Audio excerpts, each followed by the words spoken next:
시청자 여러분 안녕하십니까? 월요일 뉴스나우 시작합니다.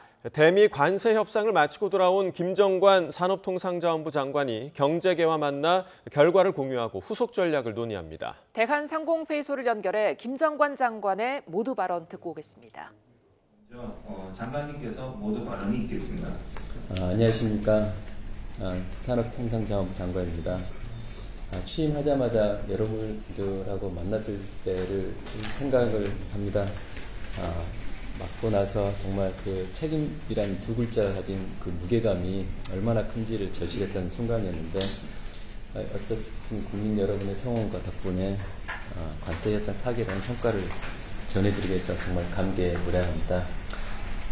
어려운 여건에도 불구하고 우리 기업과 정부가 원팀이 되어 긴밀하게 소통하고 특히 몇몇 기업인들은 직접 오셔서 직간접적으로 도움을 주셔서 이루어진 값진 성과라고 생각을 합니다. 이 자리를 들어 다시 한번 깊은 감사의 말씀을 드리겠습니다.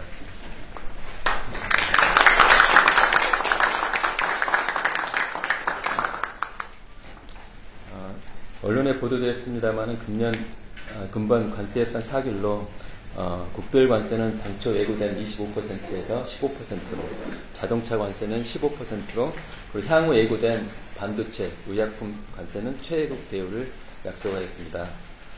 이는 그간 우리 기업들이 직면하던 불확실성을 해소하고 우리 수출의 19%를 차지하는 미국 시장에서 주요국 대비 불리하지 않은 경쟁 조건을 확보했다는 점에서 의미가 있습니다. 그리고 정부는 1,500억 불의 요즘 마스가를 사람들이 다 이제 알게 됐는데, 조선협력 프로젝트 그리고 나머지 2,000억 불 규모의 대미 투자 패키지는 반도체, 배터리, 에너지, 바이오 등 전략 산업 분야에서 한미 산업 협력을 강화하고 우리 기업들에게 새로운 진출 기회를 제공하는 역할을 할 것으로 기대합니다. 이와 같은 조성과 나머지 2,000억 불의 대미 투자 패키지는 우리 경제와 기업에 실질적인 도움이 될 수 있도록 향후 미 정부 측과 구체적인 활용 방안을 긴밀히 협의해 나가겠습니다. 다만 이번에 최악의 상황을 막아내고 단기적인 수출 불확실성을 해소하였지만 전에 없던 15%의 관세는 미국 현지 기업 대비 대미 수출 기업, 특히 중소기업들의 수익성에 많은 영향을 미칠 것으로 우려합니다.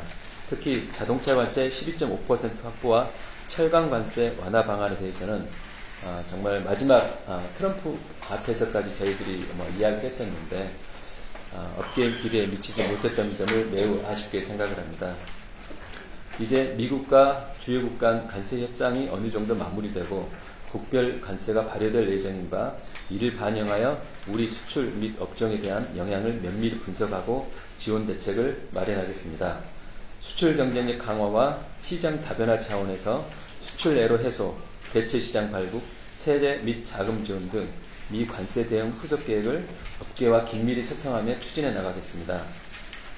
그러나 무엇보다도 제가 이번 협상 과정에서 정말 뼈저리게 느꼈던 것은 어떠한 외풍이 닥쳐도 흔들리지 않도록 우리 산업의 근원적 경쟁력을 압도적으로 높여 나가야겠다는 것입니다. 이미 글로벌 통상 환경은 시장과 기술을 무기로 자국 우선주의가 경쟁적으로 확산되는 뉴노멀의 시대가 도래한 바, 이에 대응한 중장기 산업 경쟁력 확보 전략도 차질 없이 추진해 나가겠습니다. 오늘 이 자리를 통해 관세 협상 이후 통상 전망, 미국 시장 진출 확대, 후속 지원 대책 등과 관련하여 기탄 없는 의견을 주시길 요청드리며 향후 정책 수립 과정에 적극 반영하도록 하겠습니다. 앞으로도 정부는 국익을 최우선으로 미국과 통상관계를 안정적으로 관리하고 우리 기업들의 경영 불확실성 해소하기 위해 노력을 경주하겠습니다. 감사합니다. 네, 대한상공회의소를 방문한 김정관 장관의 모두 발언 함께 들으셨고요. 이번 대미 관세 협상과 관련해서 주요국 대비해서 불리하지 않은 조건을 확보하는 데 의미를 둔다, 이렇게 발언을 했습니다. 네, 그러면서 업계와 소통해서 미 관세 대응 후속 대책을 추진하겠다고 밝혔는데요. 관련 소식이 추가로 들어오면 다시 한번 전해드리겠습니다.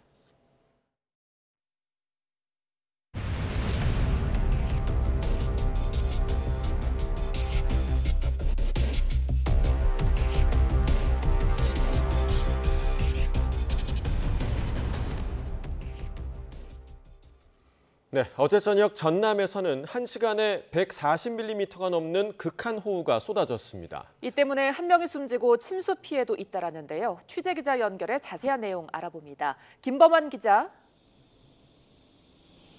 네, 무안국제공항에 나와 있습니다. 네, 전남 호우 피해 상황 전해주시죠. 네, 이곳은 지금은 보시는 것처럼 비가 그쳤습니다. 호우특보도 모두 해제가 됐는데요. 하지만 어제는 말 그대로 물폭탄이 쏟아졌습니다. 저녁 8시 즈음에서 1시간 동안에만 무려 142.1mm의 비가 내렸습니다. 이 때문에 모안광 청사의 지붕이 새면서 일부 빗물이 청사 안으로 떨어지기도 했습니다. 지금은 큰 비가 그치면서 청사 안에 있던 빗물바지는 치워진 상태입니다. 지금까지 전남 모안에 내린 비의 양을 다 합치면 300mm 가까이 되는데 이는 모안의 한 해 평균 강우량의 4분의 1 정도입니다. 한꺼번에 많은 비가 내리면서 인명피해까지 나고 말았습니다. 어제 저녁 8시쯤에 모안군 현경면에서 58살 남성 A씨가 물에 떠내려갔습니다. A씨는 500m쯤 떨어진 곳에서 심정지 상태로 발견됐지만 숨졌습니다. 당시 A씨는 비가 많이 내리자 굴삭기로 하우스 배수로를 내다가 굴삭기가 넘어지면서 변을 당한 것으로 알려지고 있습니다. 모안군 보건소 일대 등 모안읍과 한평 오일시장 등 한평읍에서 침수 피해가 잇따랐습니다. 모안읍에서 고속도로로 가는 길 등이 한때 통제되기도 했습니다.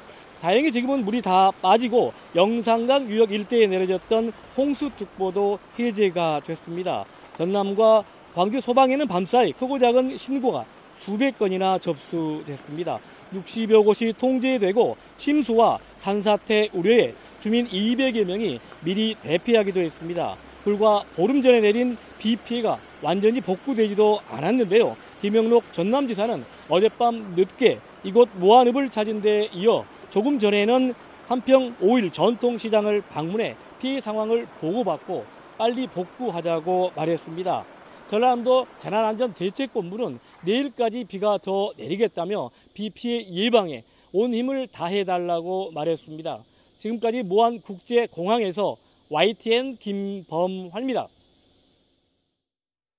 네, 전남 지역 상황 보셨고요. 경남 합천에 200mm가 넘는 많은 비가 내리는 등 경남 지역에도 어제부터 많은 비가 내렸습니다. 특정 시간대에 호우가 몰리지 않아 다행히 큰 피해는 없었는데요. 취재기자 연결해 자세히 알아봅니다. 박종혁 기자. 네, 경남 산천군 산천읍 내리 1교에 나와 있습니다. 네, 그것도 지금은 비가 좀 그친 것 같은데 지금 상황 어떻습니까? 네, 그렇습니다. 비는 대부분 그쳤고요. 지금은 잠시 소나기처럼 이 가는 빗방울들이 조금씩 떨어지고 있는 그런 상황입니다. 다만 하늘에는 구름이 껴있고 간간히 이 구름 사이로 해가 비치는 모습입니다. 제 뒤로 보시면 이게 흐르는 강이 바로 경호강인데요. 상류에서부터 하류로 누런 흙탕물이 계속 흘러가는 모습을 볼 수가 있습니다. 교각 쪽을 보시면 이 대략 짙은 부분이 좀 보이실 텐데요. 대략 1 내지 1.2m 정도로 보입니다. 그러니까 비가 가장 많이 왔을 때 이 교각의 수위가, 강물의 수위가 어느 정도였는지를 보여주고 있습니다. 한때 경남 지역에 내려졌던 호우특보는 모두 해제된 상태입니다. 어제부터 경남 지역엔 많은 비가 내렸는데요. 아침 9시를 기준으로 합천읍 212.7, 산청 지리산 200, 창녕읍에는 187.5, 하동 화계에는 182.5mm의 비가 내렸습니다. 또 시간당 최대 강수량을 보면 합천 삼가에 64.5, 밀양에 54.3, 산청 단성에는 51.5, 함양에 48.2mm를 기록했습니다. 지난달에는 1시간에 101mm의 극한 호우가 퍼부었지만 이번엔 상대적으로 특정 시간대에 비가 덜 집중된 것으로 보입니다. 이에 따라 다행히 인명이나 심각한 시설 피해는 없는 것으로 파악되고 있습니다.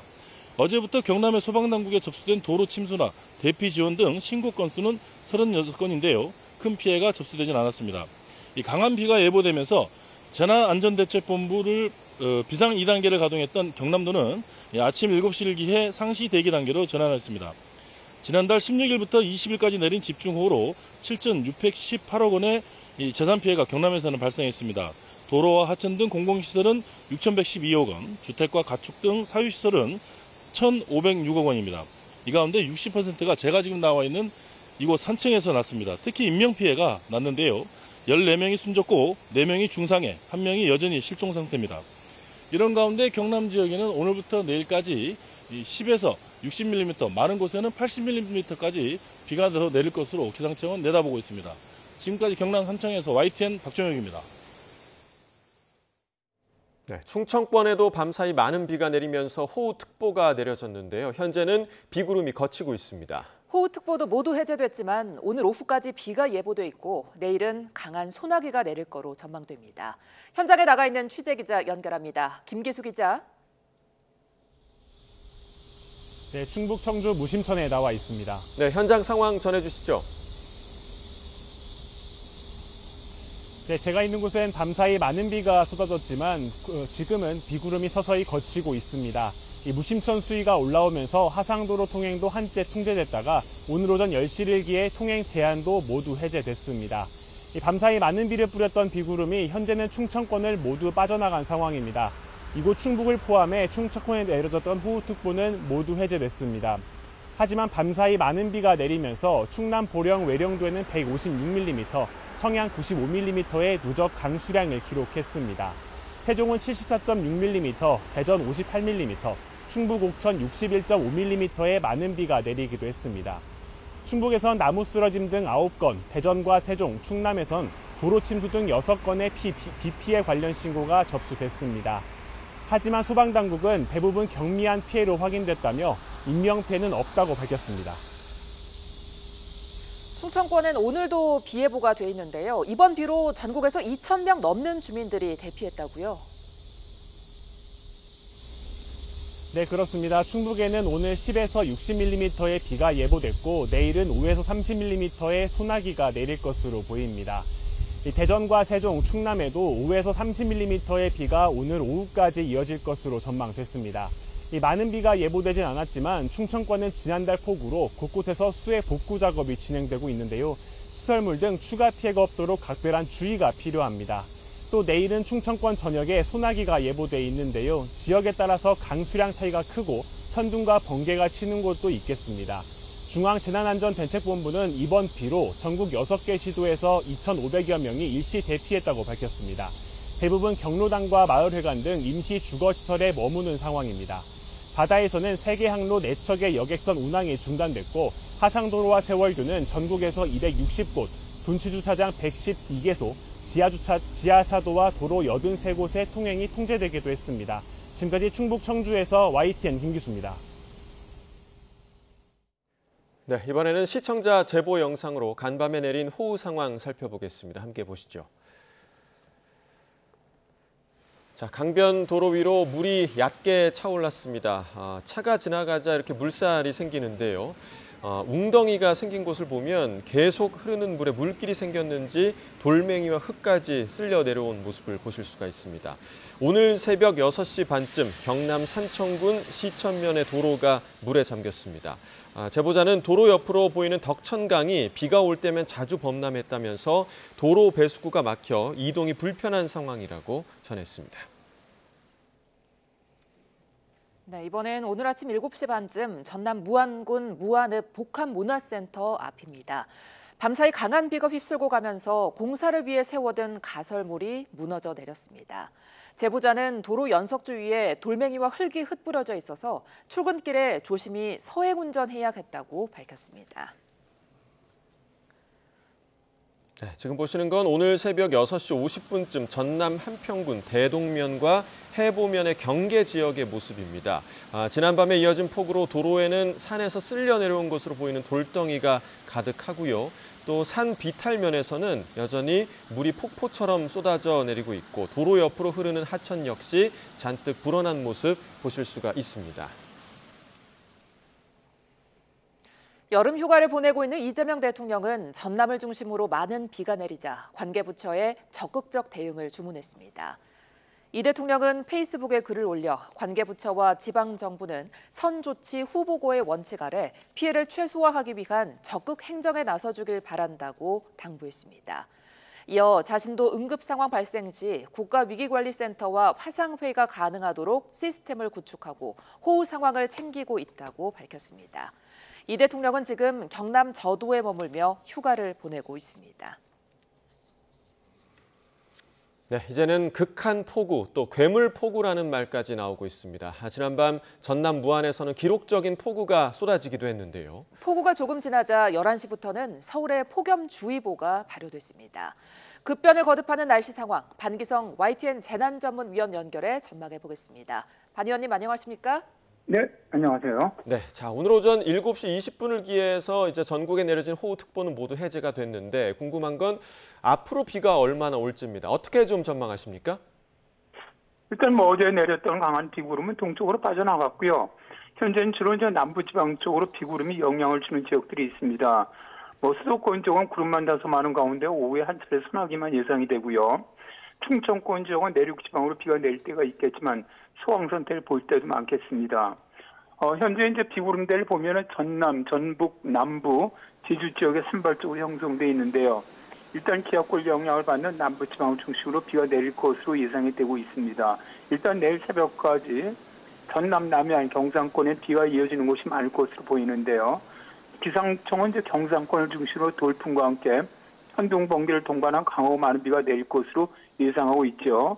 일단 내일 새벽까지 예상하고 있는 강수량은 부산, 경남이 가장 많아서 최고 120mm 이상, 대구, 경북은 최고 100mm, 충청은 10에서 40mm, 서울, 인천은 5에서 10mm를 예상하고 있습니다.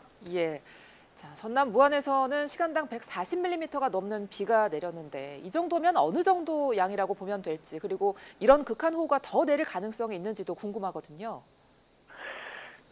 지금까지 우리나라에서 시간당 강수량이 가장 많이 내렸던 게 2022년 8월 8일에서 9일 사이죠. 서울 관악구가 시간당 141.5mm가 내렸습니다. 이때가 이제 한국의 시간당 강수량 최고 기록을 세웠는데 서울 같은 경우는 그때 서울시에서 잡는 것이 200년 빈도 강수량 시간당 114mm였어요.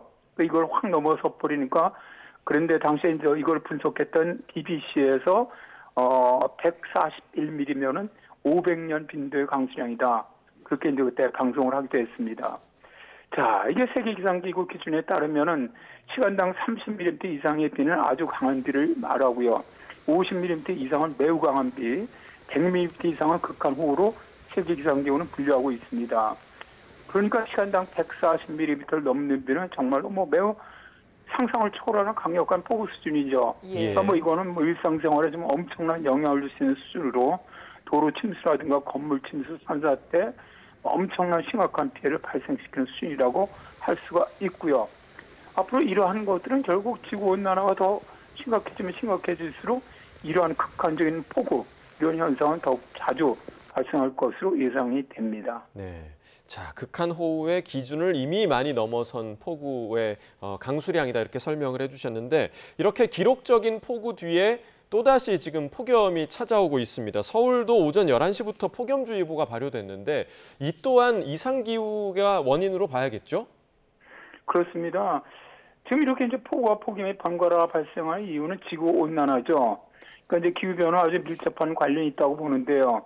일단 이제 제일 먼저 지구온난화로 인해서 대기 중에 수증기량이 증가하면서 강수량이 늘어나는 것인데, 이제 기후학자들이 사실 모델링을 해보면 기온 상승으로나 수증기 증가량으로 이렇게 141mm가 온다고 하기 어렵다고 봐요. 그러니까 이 원인이 도대체 뭐냐? 그러니까 이제 이런 것들이 해수 온도의 급격한 상승도 영향을 주는 것이 아니냐. 또 여기에 이제 최근에 나타나는 대기의 강 이런 영향도 다 보고 있는데 어쨌든 이런 것들은 다 기후변의 영향으로 보고 있고요. 그다음에 이제 두 번째 어떻게 보면 북태평양 고기압의 어떤 특정 기압 패턴이 약화되면서 혹은 강화되면서 폭염을 혹은 폭우를 유발하는 기상 조건이 만들어지는 건데요. 이번 같은 경우도 우리나라 폭염을 가져왔던 북태평양 고기압이 약화된 거거든요. 그러면서 기압골이 우리나라 쪽으로 들어오게 되면서 폭우가 내리는 그런 형태였습니다. 이제는 보면 폭염이 나타난다면 폭우가 나타나는 이런 것들은 뉴노멀이 아니냐 그렇게 보이는데요. 지금 우리나라 같은 경우도 7월에도 폭염이 강력하게 발생하다가 중순에는 정말 기록적인 호우가 내려왔고 그 이후에 또다시 폭염이 발생하고 있고 또다시 8월 초에 또다시 호우가 발생하고 또다시 이제 8월 10일 넘어가면 또다시 폭염이 발생할 것으로 보고 있거든요. 예. 지금 미국 같은 경우도 지금 올해 보면 폭염 이후에 홍수가 발생하는 게 지금 벌써 몇 차례 지금 나타나고 있거든요. 이런 것과 상당히 비슷한 것이라고 생각합니다. 예, 폭우 뒤에 폭염이 왔다가 또다시 폭우가 오고 이런 계속해서 내린 비로 지반도 약해졌을 것 같은데 산사태도 대비해야겠죠? 그렇습니다. 지금 일단 산사태를 갖다 우리가 이제 예방하는 방법으로는 이제 가장 큰 게 이제 산림복구 및 사방산업을 통해서 토양 유실을 방지를 해야 되고, 일단 집중호우가 내릴 때 물의 흐름을 조절하는 시설을 설치하는 것이 중요하고요. 사람들은 이제 이런 개발이라든가 산 개발이라든가 벌목, 그러니까 지금 대개 이 산사태가 발생하는 지역이 절개지라든가 사람들이 개발한 지역에 거의 발생을 하거든요. 그러니까 이런 걸 좀 제한해야 되고요. 산사태 지역 지역에서 활동을 좀 자제를 하고, 또 산사태가 발생할 때 주민들이 어떻게 빨리 대처하느냐, 이런 것들을 갖다 숙지하는 것도 상당히 필요하다고 봅니다. 그리고 산사태가 발생한다면 이제 즉각적으로 정말 주민들이 대처하고 피난할 수 있는 이러한 것들도 평소에 좀 숙지를 시키고, 또 지자체라든가 정부에서도 이런 것들을 잘 할 수 있도록 도와주는 것이 필요하다고 생각합니다. 예. 자, 그리고 이제 예상치 못한 이런 극한호우 상황에서 운전을 하시는 분들도 있지 않습니까? 그러니까 이런 상황에서는 운전자들이 좀 어떤 점을 주의해야 할까요? 사실 이 최근에 이제 가장 문제가 되고 있는 것들이 이제 호우가 내리면서 이런 그 지하차도 예. 혹은 지하 주차장 사고가 많이 일어난다는 것이죠. 근데 이렇게 호우가 내릴 때는 지하차도라든가 지하 주차장 이용 시에는 침수 위험이 매우 높습니다. 그러니까 각별한 주의가 필요한데요. 침수된 지하차도는 절대 진입을 하지 말아야 하고요. 진입을 한 경우 만일 그럼 즉시 차량을 두고 대피해야 하고요. 침수 우려가 있는 지하주차장 이용은 자제를 하는 것이 좋겠죠. 예. 그리고 만일 침수된 지하철에 부득이하게 진입한 경우가 있거든요. 그럴 때는 차량의 비상 전멸 등을 켜서 짐짓 따라오는 차량의 위험을 알리고, 차량보다는 먼저 자신의 안전을 최우선으로 생각해야 됩니다. 그러니까 차를 버려두고 신속하게 대피를 해야 되고요. 그 다음에 대피 시에는 침수 경로를 피하고 안전한 곳으로 이동을 하고, 이후에는 주변 사람들에게 침수 상황을 알려주고 함께 대피해야 하는 것이 중요합니다. 예. 그리고 이제 이런 폭우가 내릴 때는 지하 주차장에 내려가서 차량을 확인하는 것은 절대로 피해야만 합니다. 예. 자, 이제 앞으로 좀 피해가 없길 바라야 될 텐데 주 중반에도 비가 올 가능성이 있다더라고요. 얼마나 많이 내릴까요? 일단 이번 주 수요일인 6일에 북쪽에서 내려오는 기압골 영향으로 전국에 다시 비가 내릴 것으로 예상이 되는데요. 이번엔 기압골이 내려오면서 먼저 영향을 주는 곳이 수도권이 새벽에 주로 비가 내릴 것으로 보이기 때문에 수도권 지역이 비가 가장 많이 내릴 것으로 봐요. 그래서 수도권 지역은 최대 100mm 이상, 충청권은 20에서 70mm, 전라권 경상권은 10에서 50mm, 제주는 5에서 10mm 정도의 비가 내릴 것으로 예상을 하고 있고요. 예. 그리고 다시 주말이죠. 일요일에는 남부지방을 중심으로 또다시 많은 비가 내릴 것으로 예상을 하고 있습니다. 네, 알겠습니다. 오늘 여기까지 듣겠습니다. 날씨 상황 반기성 YTN 재난전문위원 연결해서 전망해 봤습니다. 위원님 고맙습니다. 네, 감사합니다.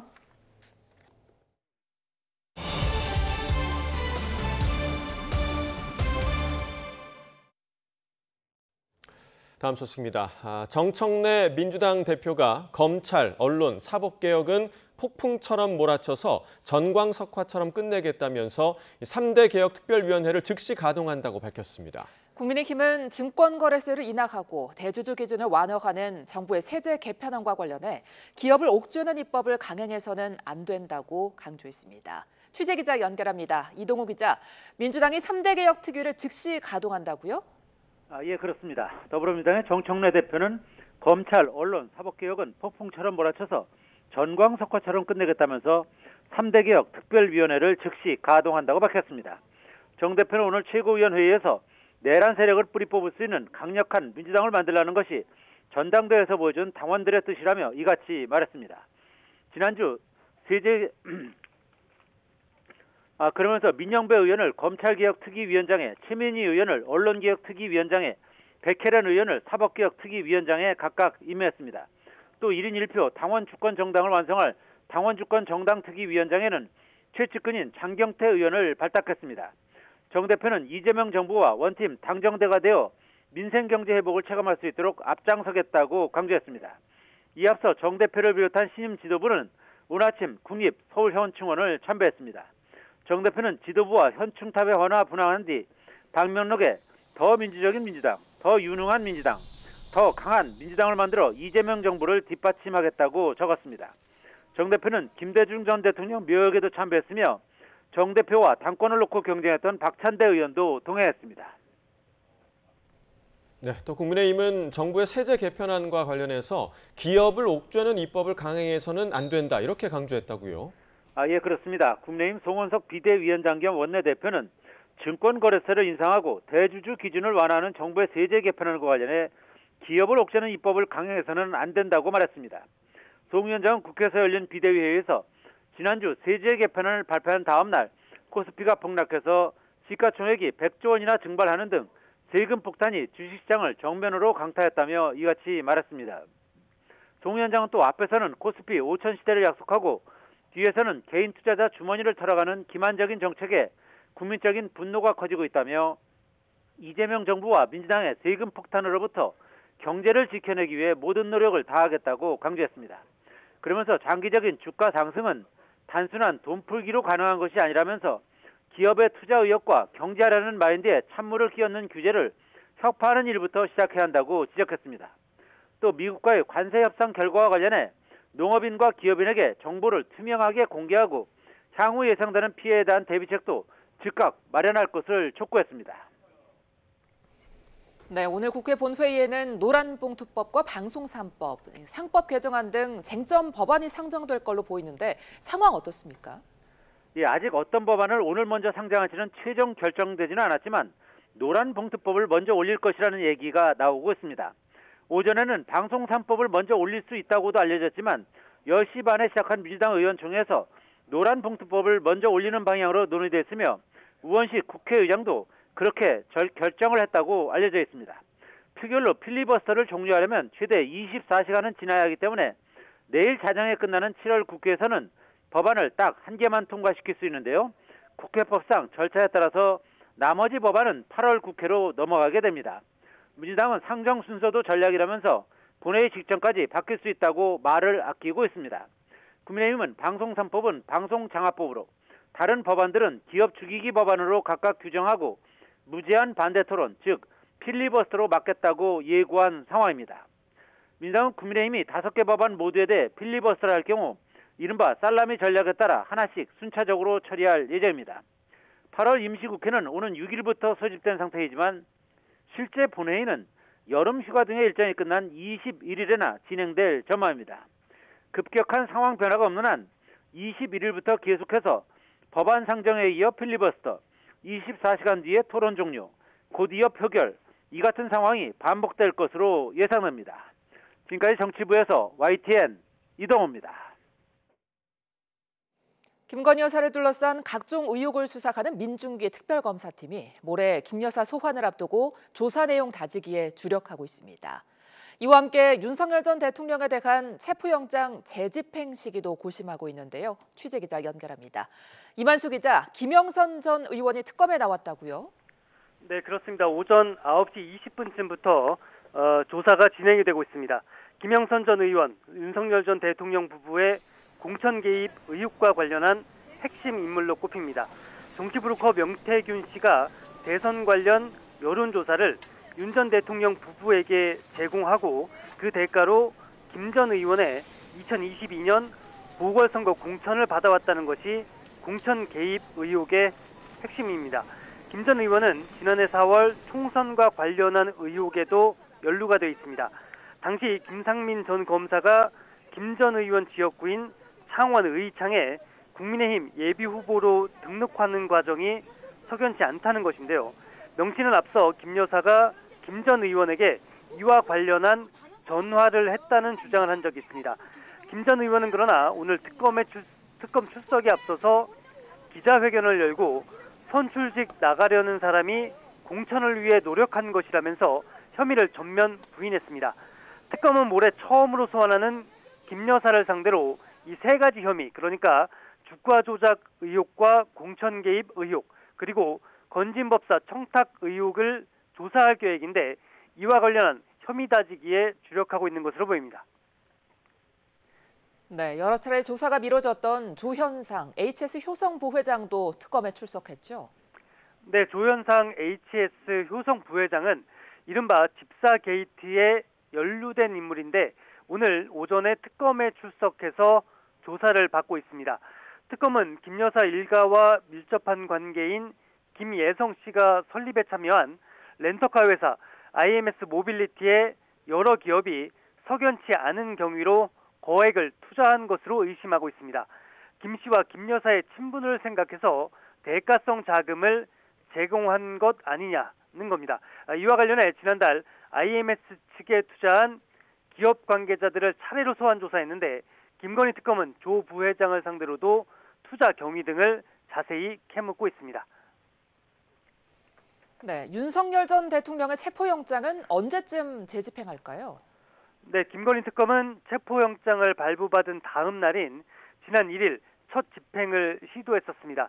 당시 윤석열 전 대통령이 수위도 입지 않은 채 체포에 완강히 거부해 서울구치소를 찾았던 특검부와 검사 그리고 수사관들이 2시간 만에 빈손으로 돌아와야 했습니다. 특검은 다음번에는 물리력을 써서라도 체포영장 집행을 완료하겠다고 강조했는데 일단 아직 특검팀이 별다른 입장을 내지 않고 있는 점으로 볼 때 오늘은 체포영장을 집행하지 않을 것이라는 관측이 나옵니다. 재집행 때도 윤 전 대통령 저항이 거셀 가능성이 큰 만큼 집행 시기와 방식 등을 고심하고 있는 것으로 보입니다. 모레 김 여사 소환 조사가 예정된 만큼 내일쯤 체포영장 재집행에 나서거나 오는 7일까지인 체포영장 유효 기간을 연장할 가능성도 거론됩니다. 지금까지 사회부에서 YTN 이만수입니다. 여러 논란으로 수사선상에 올라왔던 김건희 여사는 지금까지 한 번도 공개 소환 조사를 받거나 포토라인에 서지 않았습니다. 윤석열 전 대통령 재임 중에는 출장 조사를 받았다가 논란이 됐고 탄핵된 뒤에 이어진 소환 통보에도 모두 불응했던 건데요. 그간의 과정을 김철희 기자가 정리했습니다. 지난해 7월 서울중앙지검은 명품 가방 사건과 도이치 주가 조작 의혹에 연루된 김건희 여사와 12시간 동안 대면 조사를 진행했습니다. 그런데 김 여사가 대통령 경호처 건물에서 출장 조사를 받았고 수사 검사들은 경호를 이유로 휴대전화까지 제출한 사실이 뒤늦게 알려졌습니다. 이후 검찰총장까지 가세해 원칙이 훼손됐다며 고개를 숙이자 황제 조사 논란이 일파만파 커졌습니다. 법 앞에 예외도 특혜도 성역도 없다고 말씀드렸습니다. 그러나 대통령 부인 조사 과정에서 이러한 원칙이 지켜지지 않았고 김 여사 측은 경호 지침에 따른 불가피한 절차였다고 해명했지만 비판 여론을 잠재우기엔 역부족이었습니다. 검사님들에게도 이런 자리에서 뵙게 돼서 송구스럽다. 또 그다음에 심려를 끼쳐드려서 국민들에게 죄송하다라고 말씀을 드리고 성실히 조사에 임했습니다. 이후 검찰은 도이치 주가 조작 재수사와 명태균 의혹 수사 과정에서 여러 차례 소환을 통보해봤지만 김 여사는 번번이 거부해왔습니다.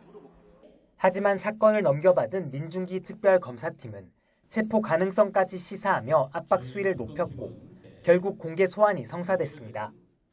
윤 전 대통령은 소환 부르고로 체포영장 청구됐는데 김 여사 같은 경우에는 그런 부분도 고려 대상이신지 좀 궁금합니다. 그 부분은 논의를 해서 정하도록 하겠습니다. 정권의 힘이 가장 강할 때 출장 조사를 선택했던 김건희 여사. 정권을 내주고 난 뒤 결국 포토라인 앞에 서게 됐습니다. YTN 김철입니다. 12.3 비상계엄 사태 관련 내란 외환 의혹을 수사하는 조은석 내란 특별검사팀이 오늘 오전 이상민 전 행정안전부 장관에 대한 구속 후 첫 조사를 진행하고 있습니다. 특검팀은 서울구치소에 수용된 이 전 장관을 서울고검 청사로 불러 단전 단수 관련 지시 내용과 계엄 선포 전 국무회의 소집 과정 등을 구체적으로 확인할 거로 보입니다. 특검팀은 이 전 장관이 평시 계엄 주무부처인 행정안전부의 장관인데도 불법적인 계엄 선포를 막지 못하고 사실상 방조했다고 보고 있습니다. 나아가 경찰청과 소방청에 언론사 단전단수 지시를 전달하는 등 국헌문란 행위를 벌였고 이를 통해 윤석열 전 대통령의 내란 범죄에 순차적으로 가담했다고 판단했습니다. 최상병 특별검사팀이 이종섭 전 국방부 장관의 출국 금지 해제와 관련해 박성재 전 법무부 장관 등 법무부 관계자를 대상으로 압수수색에 나섰습니다.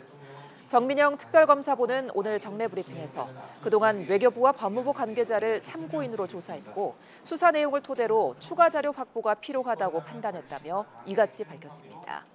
이번 압수수색 대상에는 박 전 장관과 박행렬 전 법무부 인사정보관리단장, 이재유 전 법무부 출입국 외국인 정책본부장 등이 포함됐습니다. 박 전 장관 측은 이후 입장문을 통해 주거지 압수수색은 법원에서 기각됐고 피의자 신분으로 휴대전화와 차량이 대상이라며 특이사항이 없고 관련 내용이 있을 수 없다며 특검의 무리한 수사라고 반발했습니다.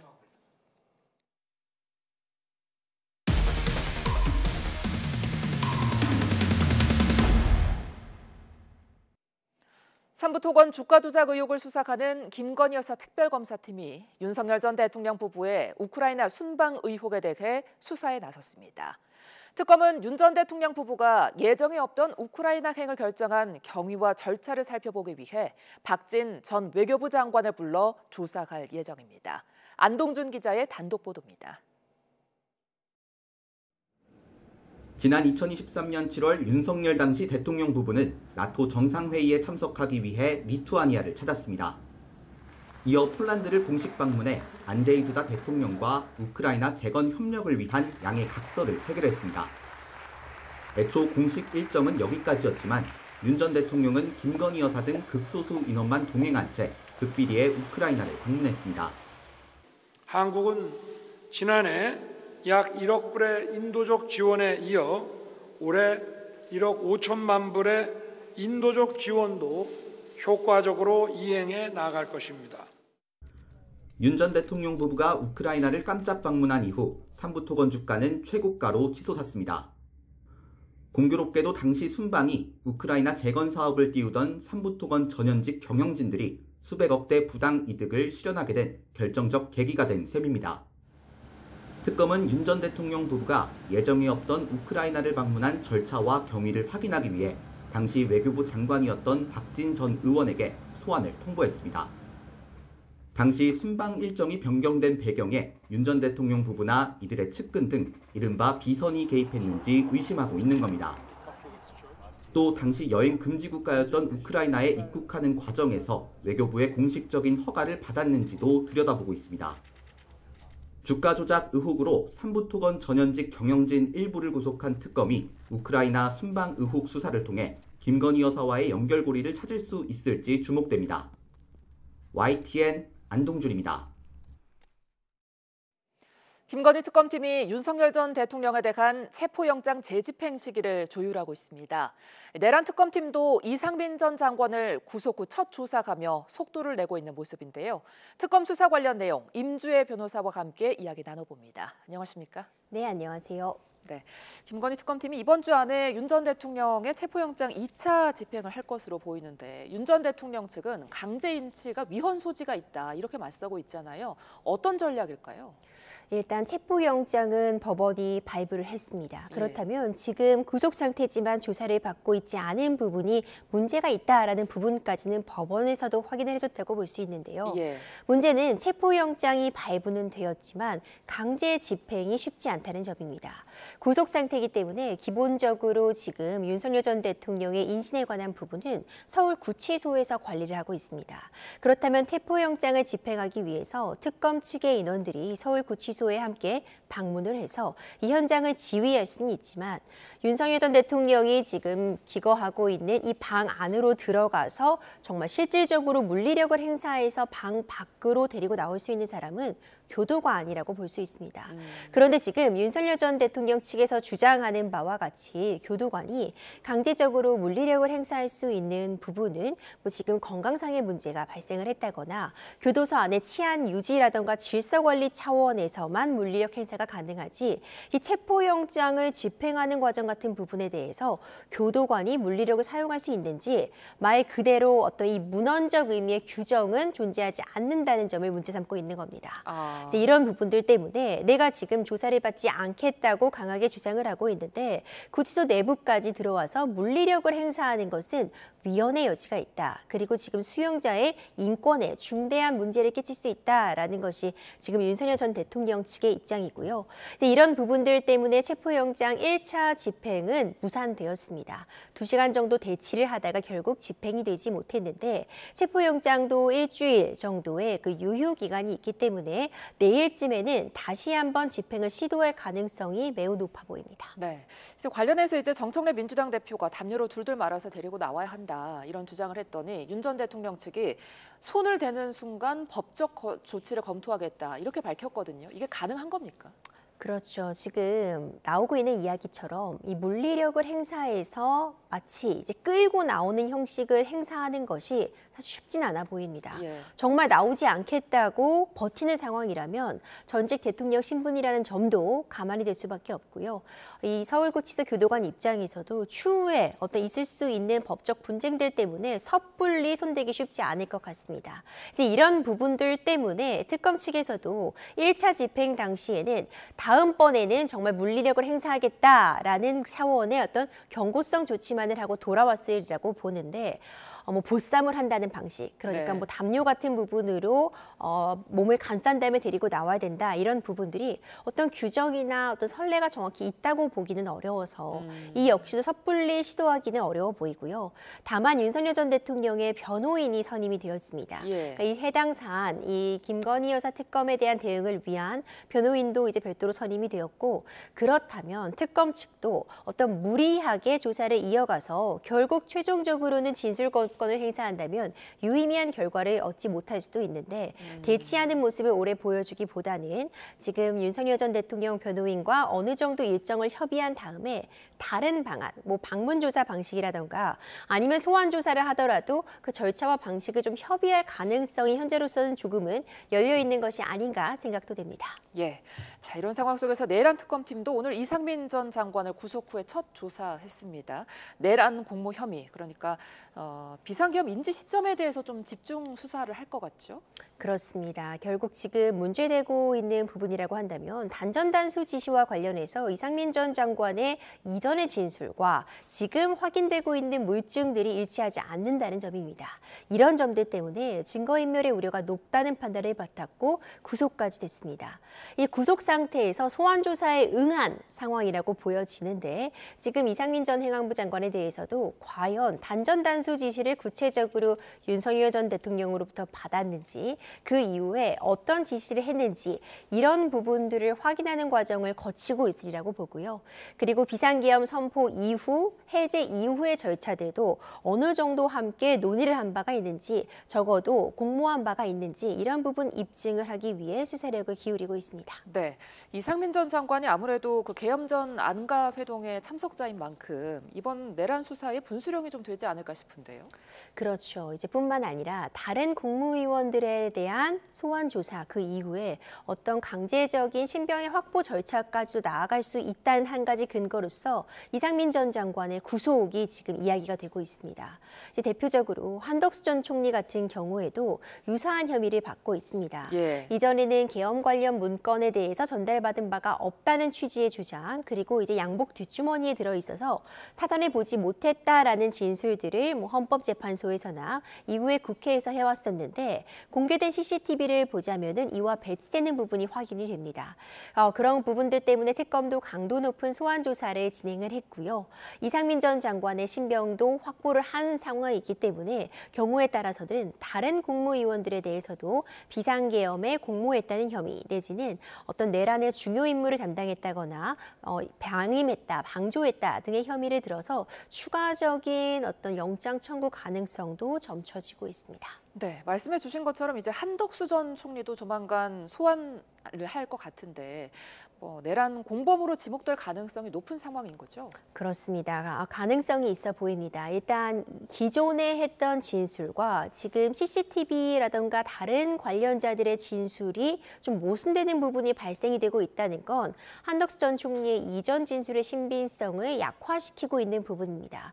그렇다면 이와 관련해서 특검이 영장 청구가 필요하다, 신병 확보가 필요하다는 판단도 충분히 가능해 보이는데요. 다만 이 법원에서 이 영장이 발부될지는 현재로서는 판단이 어렵습니다. 이 구속영장이라던가 체포영장 같은 부분은 지금 수사에 협조 중이지 않다거나 적어도 증거인멸의 우려가 높을 때 발부가 되게 되는 것인데, 만약 한덕수 전 총리가 지금 수사 과정에 협조적으로 임하고 있고 증거인멸의 우려가 높지 않다라는 판단이 있다면 수사와 조사는 계속 이어가야겠지만 신병을 확보할 필요까지는 아직 발생하지 않았다는 판단을 법원에서 내릴 가능성도 충분히 있어 보입니다. 지금 이상민 전 장관은 영장실질심사에서 대통령실 CCTV에 나온 그 종이가 울산 김장 행사 문건이다 이렇게 주장하면서 혐의를 부인하고 있는 상황이잖아요. 이 관련해서 한 전 총리의 진술이 좀 중요할 것 같은데 어떻습니까? 그렇습니다. 지금 나오고 있는 그 진술들을 보자면요. 이상민 전 장관 같은 경우에는 기존에 단전단수라고 써 있는 종이를 먼발치에서 책상 위에 있는 걸 보기만 했는데 전달받은 바는 없다. 그리고 단전단수에 대한 지시를 구체적으로 받은 바 없기 때문에 나도 한 바 없다라는 일관된 논리를 펴왔는데요. 이 공개된 대통령실 CCTV를 보면 또 문건 같은 걸 확인하는 모습이 보이는 겁니다. 그렇다면 기존의 진술의 신빙성이 약화될 수밖에 없는데, 이에 대해서 다시 이상민 전 장관은 그 해당 종이는 단전단수와 관련된 문건이 아니라 지금 울산 김장 행사와 관련된 문건을 전달받은 것이다라는 또 새로운 주장을 하고 있습니다. 만약 이것이 이 김장 행사와 관련된 문건이었다를 입증할 다른 증거가 있다면 해당 진술의 신빙성이 높아지겠지만, 다른 관련자들의 진술이 이와 모순된다면 이 김장 행사 문건이라는 이 진술의 신빙성은 낮아질 수밖에 없기 때문에 한덕수 전 총리가 이제 해당 상황에서 함께 그 자리에 있던 당사자이기 때문에 관련된 진술들이 그 신빙성을 판단하는 데 굉장히 중요한 의미를 가질 것 같습니다. 네. 자, 이와 함께 내란 특검에서 국회 표결 방해 수사에도 속도를 내고 있는데, 이미 민주당 김상욱 의원을 지금 참고인 조사했고 우원식 국회의장에게도 참고인 조사를 요청했다고 하더라고요. 이 부분 수사는 어떻게 이루어질까요? 지금 쟁점이 되고 있는 부분이 결국 이 계엄 선포를 해제하는 과정에서 국회의원들이 이제 국회에 모여서 해제를 이제 표결에 붙였는데, 이와 관련해서 국민의힘 차원에서 조직적으로 어떤 이 표결 방해 행위가 있었는가, 이 부분을 좀 들여다보고 있습니다. 그런데 관련해서 어떤 진술들이라던가 이 자료 같은 부분들이 사실 굉장히 긴박하게 돌아갔기 때문에 남아있을 가능성이 낮다는 평가들도 남아있지만요. 적어도 의원들끼리 주고받은 문자나 통화 내역 같은 부분, 그리고 구체적인 진술을 확인하기 위해 김상욱 의원뿐만 아니라 우원식 국회의장에 대해서도 참고인으로서 이제 주사를 진행하고 있다라고 평가가 가능합니다. 그런가 하면 김건희 특검팀에서 공천 개입 의혹을 받고 있는 김영선 전 의원도 소환을 했는데, 김 전 의원은 특혜를 받은 부분이 없다 이렇게 지금 주장하고 있잖아요.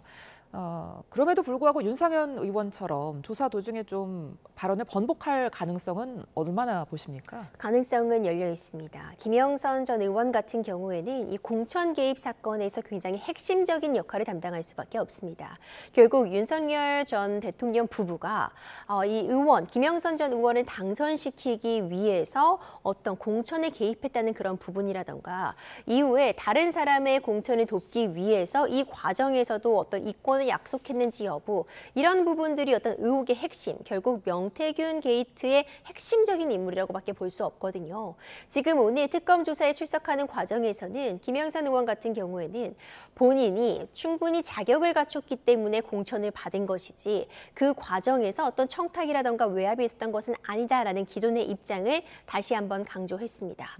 하지만 윤상현 전 의원 같은 경우에는 당시 공천관리위원장이었는데, 이 김영선 의원에 대한 어떤 청탁 전화를 받은 바 있다는 취지로 기존의 진술과는 배치되는 새로운 진술을 지금 특검에서 한 것으로 알려져 있습니다. 이제 이런 부분들, 다른 사람들의 진술의 변화, 그리고 이를 뒷받침할 만한 물증들, 문자 메시지라던가 통화 녹음 내역, 이런 부분들이 제시가 된다면 김영선 전 의원 같은 경우에도 일부 진술을 바꿀 가능성은 열려 있다고 보고요.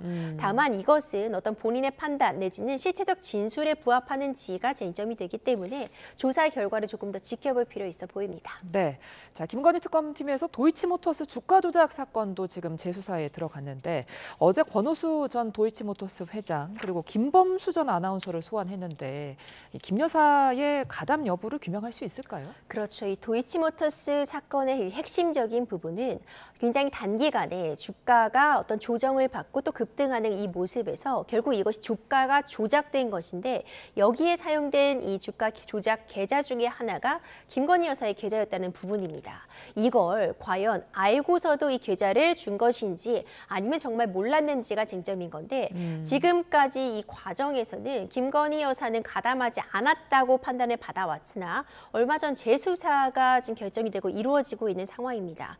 이런 과정에서 특검 측이 들여다보고 있는 부분은 결국 권오수 전 회장이 이와 관련한 혐의, 주가 조작 혐의로 이미 징역형의 집행유예형을 받은 상황입니다. 그런 과정에서 김건희 여사도 이런 사정을 알고도 계좌를 맡겼다는 부분에 어떤 진술의 변화가 있을지 이 부분도 쟁점이 될 수밖에 없을 것 같고요. 김범수 전 아나운서 같은 경우에도 지금 이 김건희 여사의 운영하고 있던 커버나 컨텐츠라는 회사의 사내이사로 근무했기 때문에 당시에 이 주식을 취득했다면 김건희 여사로부터 어떤 정보를 듣고 취득한 것은 아닌지 이런 부분에 대한 어떤 조사가 이루어지고 있는 상황이고 결국 김건희 여사가 이 상황을 알았느냐 에 대한 어떤 핵심적인 증거를 확보하기 위한 수사선상으로 보여집니다. 네, 끝으로 최상병 특검도 살펴볼게요. 지금 수사를 개시한 지 한 달이 지났는데 아직 로비 의혹 수사가 상대적으로 좀 진척이 더딘 상태입니다. 윤 전 대통령 그리고 김건희 여사가 사용한 비화폰이 좀 핵심 증거가 되지 않을까 싶은데 어떻게 보세요? 워낙 다른 특검들이 굉장히 속도감 있게 조사가 진행되다 보니까 상대적으로 덜이다고 느껴질 수는 있겠지만 최상병 특검 역시도 전 방위적인 압수수색 그리고 소환 조사 등이 진행이 되고 있습니다. 아마도 지금 핵심적인 물증으로 새로 드러나오고 있는 비화폰이 굉장히 중요한 역할을 할 수도 있다고 보는데요. 김건희 여사 역시도 대통령이 사용하는 정도의 보안 수준의 비화폰을 사용했다는 부분이 알려지고 있고요.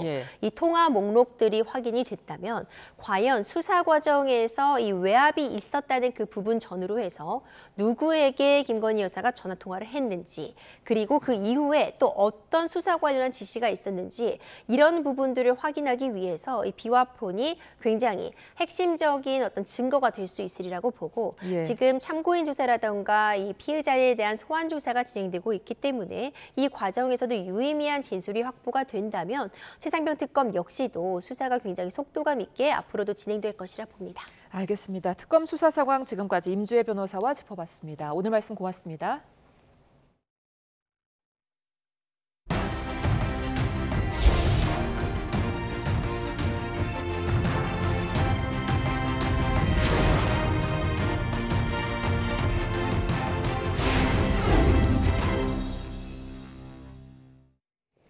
오늘 오후 국회 본회의에는 윤석열 정부 때 거부권에 막혀 폐기됐던 쟁점 법안들이 더불어민주당 주도로 상정될 예정인데요.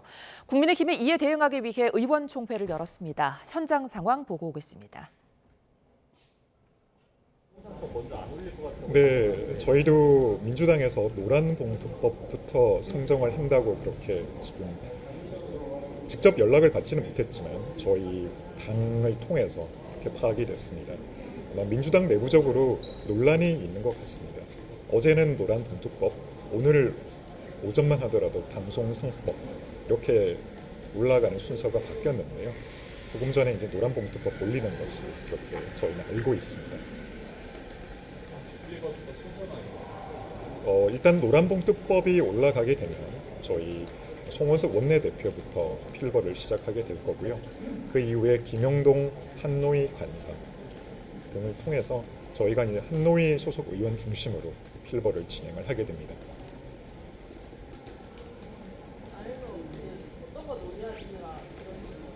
오늘 올라가는 쟁점 법안에 대해서 말들이 있으셨고요. 특히 지금까지 저희가 말씀드렸던 방송 3법이나 노란봉투법 그리고 상법 외에도 일부 법안들, 문제가 있는 법안들에 대한 논의가 있었습니다. 예를 들어 초중등 교육법, AI 교과서를 저희가 교과서가 아니라 참고 자료로 격화시키는 그런 법안에 대한 우리 당 의원의 반대 토론이 진행될 거라는 이야기가 있었고, 또 그런 내용에 대해서 우리 당 의원들에 대해서 설명과 이해를 구하는 그런 작업이 있었고요.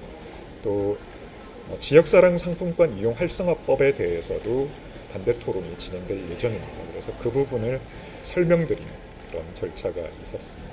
그 외에 진행되고 있는 여러 현안들에 대해서 간단한 말씀들이 있으셨는데 이 자리에서 다 말씀드리기는 어려울 것 같고요.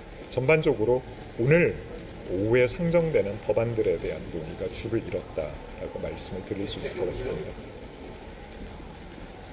정청래 대표가 국내향을 좀 강한 어디서서의 좀 얘기를 좀 하고 있는데 개혁 투쟁 방안에 대해서 좀 다른 말씀이나 발언은 없었을까요? 일단 그 부분에 대해서는 특별한 말씀은 없으셨고요. 의원님들이 어제 정청래 대표의 발언에 대해서 많이들 분개를 하고 있는 상황입니다. 제가 어제 수석 대변인 논평을 통해서 야당의 적의를 드러낸 초유의 여당 대표라고 표현을 썼는데요. 민주주의의 기초는 결국 대화와 타협입니다. 대화의 파트너로서 인정을 하지 않는 그런 태도에 대해서 많은 저희 국민의힘 의원님들께서 분개를 하고 계시고, 과연 민주당의 일당 독재가 어떻게 진행되는지 정청래 대표의 일성을 통해서도 잘 알 수 있겠다는 그런 말들이 있으셨습니다. 제가 지금 말씀드린 거는 오늘 공개석상에서 드릴 말씀은 아니고요.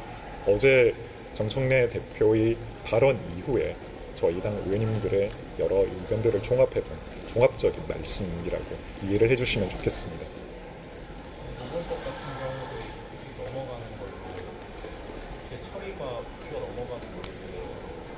노란봉투법요? 네, 노란봉투법 같은 경우는 이제 7월 임시회가 8월 5일까지 마무리가 되기 때문에 이 회기 내에 아마 처리가 될 수도 있지 않을까, 표결이 가능하지 않을까 싶고요. 방송 3법이나 나머지 더 센 상법 같은 경우는 8월 21일 민주당이 본회의를 8월 임시회 본회의를 개최하겠다고 하고 있는 입장이기 때문에 그 일정대로 진행이 되면 8월 21일부터 순차적으로 표결이 가능할 것 같습니다. 자, 마지막으로 하나만 질문 더 받을까요? 없으면 마무리. 네, 국민의힘의 의원총회 관련 내용 듣고 오셨습니다. 박성훈 국민의힘 수석 대변인은 오늘 오후 본회의에서 민주당이 노란봉투법부터 상정할 거로 파악했다면서 노란봉투법이 상정이 될 때는 원내대표부터 필리버스터를 진행할 예정이라고 밝혔습니다. 관련 소식이 추가로 들어오면 저희가 다시 한번 정리해 드리겠습니다. 다음 소식입니다. 고객의 집에 침입해 수천만 원 상당의 금품을 빼앗아 달아난 혐의를 받는 30대 은행 직원이 검찰의 구속 상태로 송치됐습니다.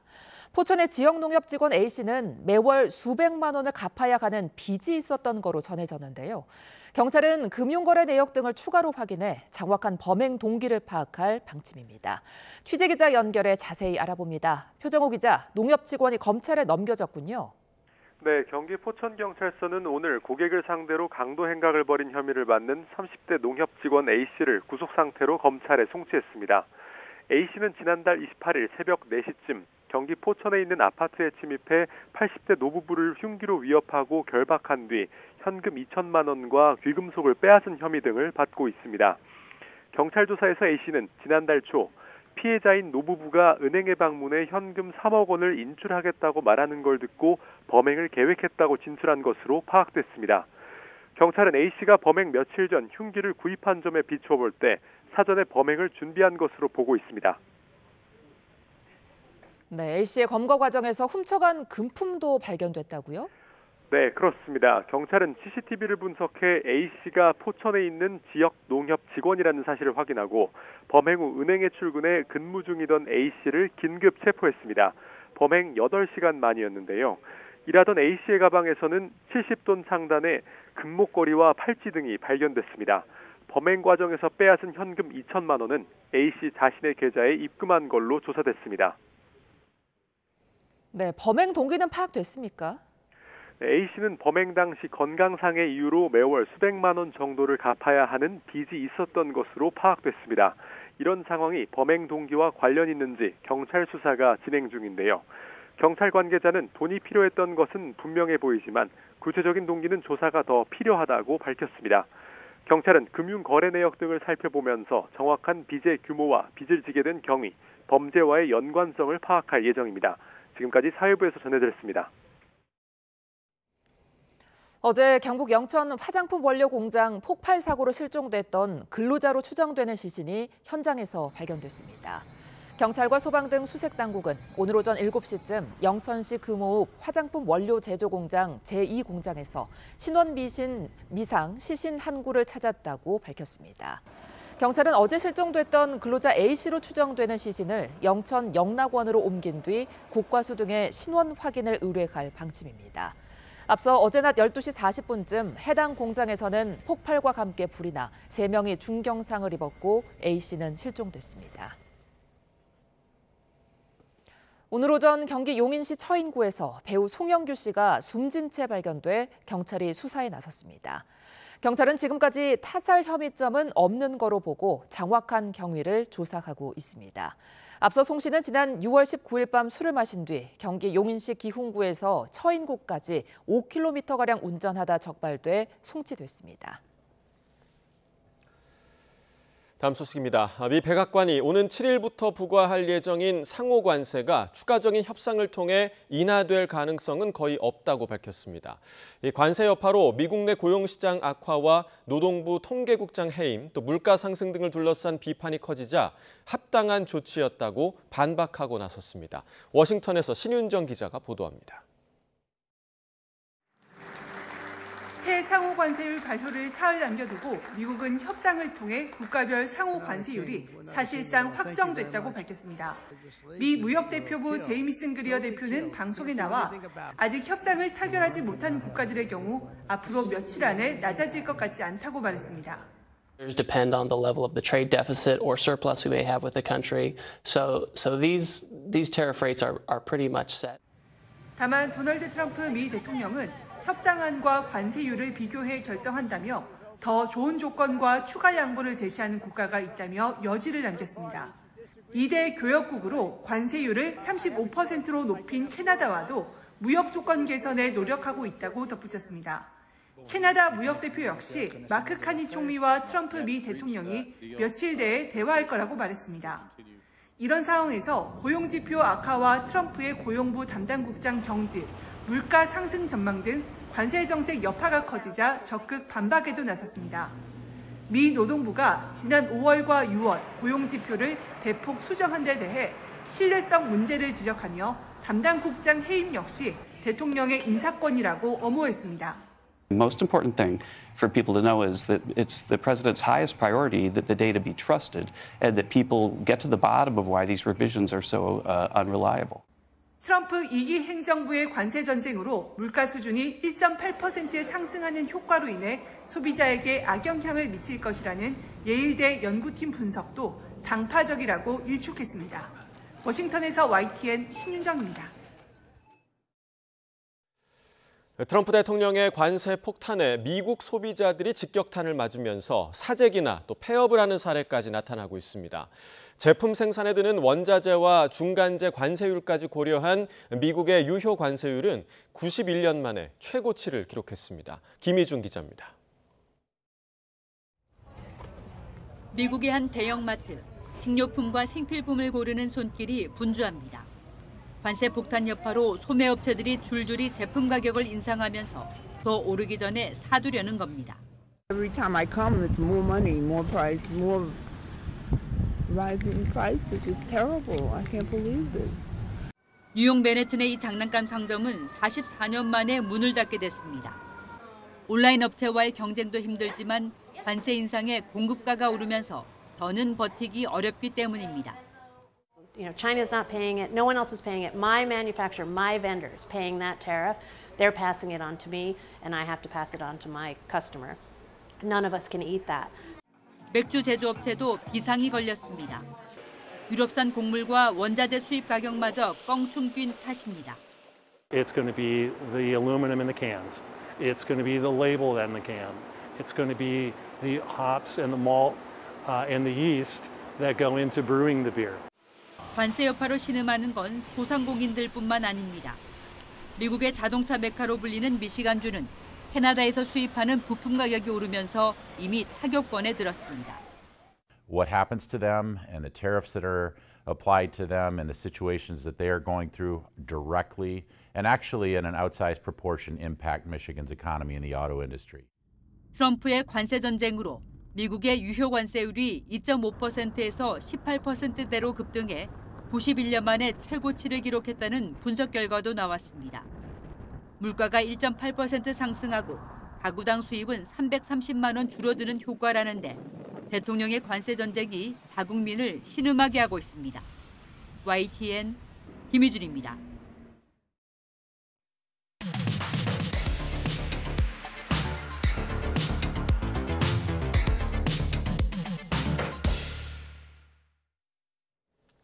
각에 살아있는 정치평론 시사정각 시작합니다. 오늘도 각이 서는 두 분을 모셨습니다. 서영주 맥 정치사회연구소장, 윤희석 전 국민의힘 대변인 나오셨습니다. 어서 오십시오. 네. 자, 지난 2일에 열린 더불어민주당 전당대회에서 정청래 후보가 박찬대 후보를 큰 격차로 따돌리고 더불어민주당 신임 당대표로 선출이 됐습니다.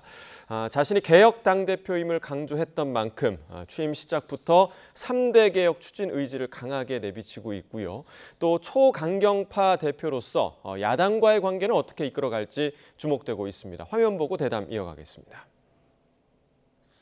정청래 후보가 당대표에 당선되었음을 선포합니다.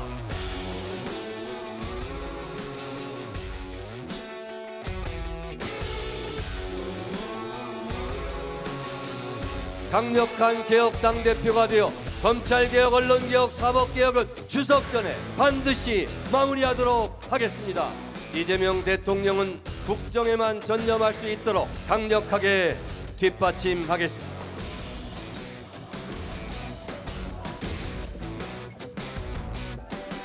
저는 그들과 악수하지 않을 것입니다. 내란과의 전쟁 중입니다. 여야 개념이 아니라고 생각합니다. 윤석열 대통령 탄핵 출퇴 결정문을 한 번 더 곰곰이 읽어보시라 이렇게 말씀드리고 싶고, 근데 그걸 두고서 내란 세력하는 것은 어불성설입니다. 야당과 대화하지 않겠다 그러면 국회를 없애겠다는 거죠. 의회주의자로서의 자질이 전혀 없는 것입니다.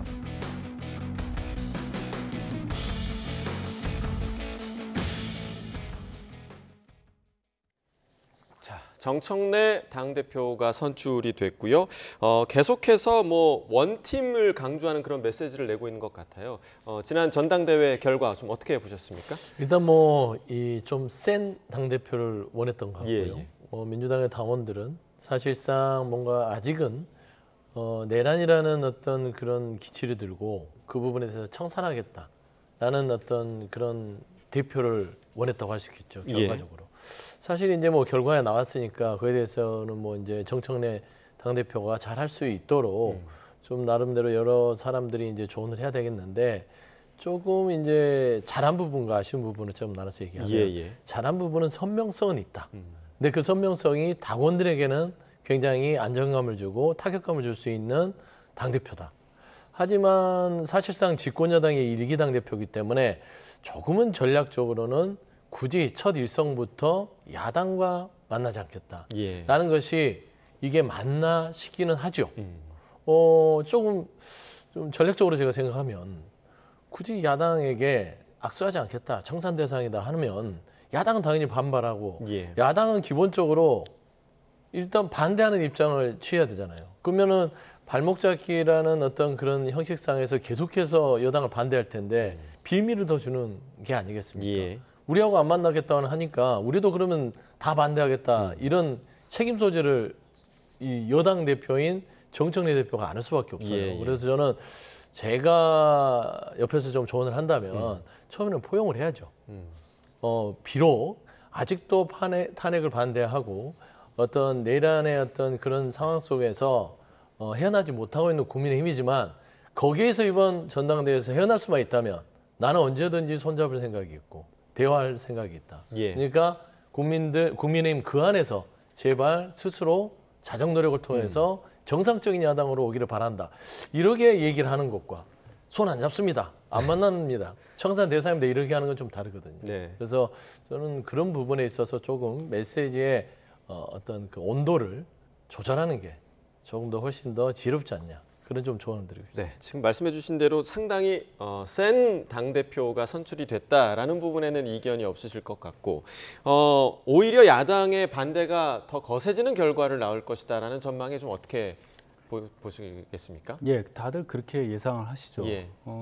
우리가 2달 전에 이재명 대통령을 뽑아서 이재명 대통령이 정권을 잡았는데 마치 지난 2일에 정청래라는 사람이 정권을 잡은 듯한 그런 모습을 보고 있어요.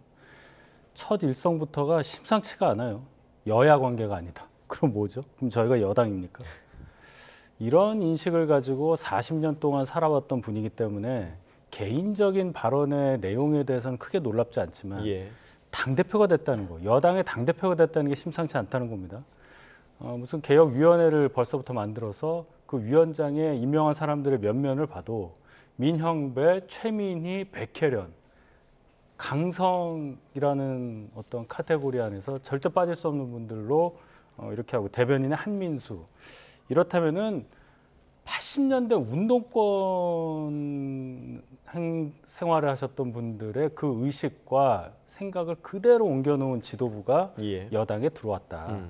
이재명 대통령도 대단히 당황스러울 걸로 보여서 여권 내부에서 잘 조정하시라 이런 말씀부터 드리고 싶습니다. 네, 그러니까 전당대회 때 그 수락 연설에서도 그랬고 오늘 바로 또 행동에 옮기기도 했는데 지금 뭐 검찰 개혁, 언론 개혁, 사법 개혁 특위를 출범시키겠다.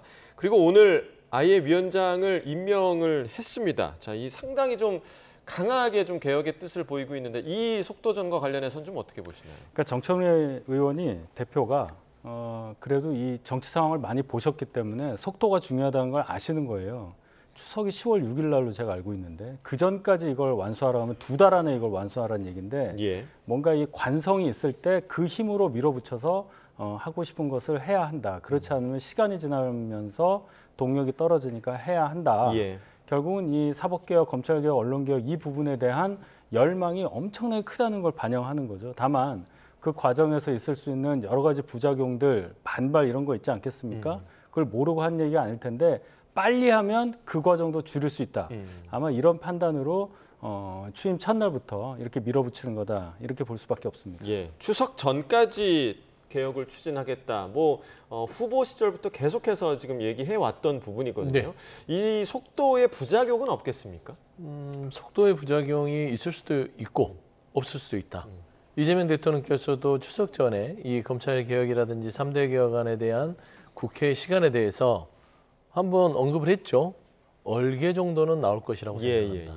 그러면 이제 추석 전까지 과연 지금 검찰 개혁, 언론 개혁, 사법 개혁해서 검언사인데 검언사 개혁에 대해서 이게 과연 그 당정대 원팀으로서 호흡을 맞춰가면서 갈 수 있느냐 그거죠. 예를 들어서 입법부 주도로 개혁을 추진하는 건 맞습니다. 법안이라든지 그 부분에 대한 내용들은 입법부에서 논의하고 행정부는 그걸 받아들이는 입장이긴 하죠, 사실.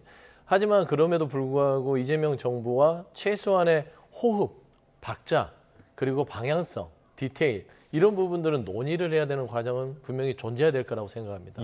다만 행정부의 수반인 이재명 대통령이 이거를 의회에게 전적으로 책임을 그리고 권한을 넘겼다 하더라도 정청래 당대표가 이 3대 개혁안을 그냥 입법부 주도로 한다고 하면 이 부분들이 과연 정부에게 부담이 될지 아니면 이게 또 나름대로 득이 될지 이건 모르는 거잖아요. 그래서 저는 속도전과 함께 저는 당정대 원팀을 이재명 대통령께서도 사실 정청래 당대표에게 당부를 한 만큼 여기에 대해서는 조금 그 호흡을 맞춰가는 행보 그것도 고민하셔야 되는데 저는 정작 그렇습니다.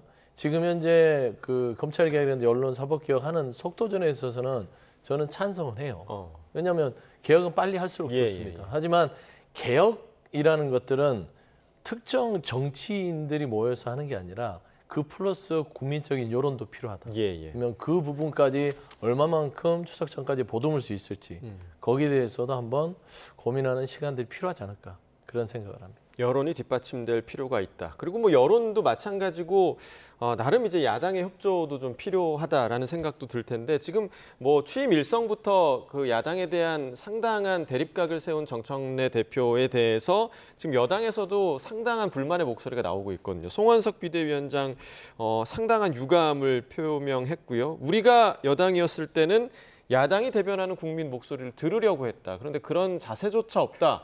라고 비판을 했는데 어찌됐든 지금 여야의 대표가 머리를 맞대야 하는 상황도 있지 않겠습니까? 어떻게 좀 전망하십니까?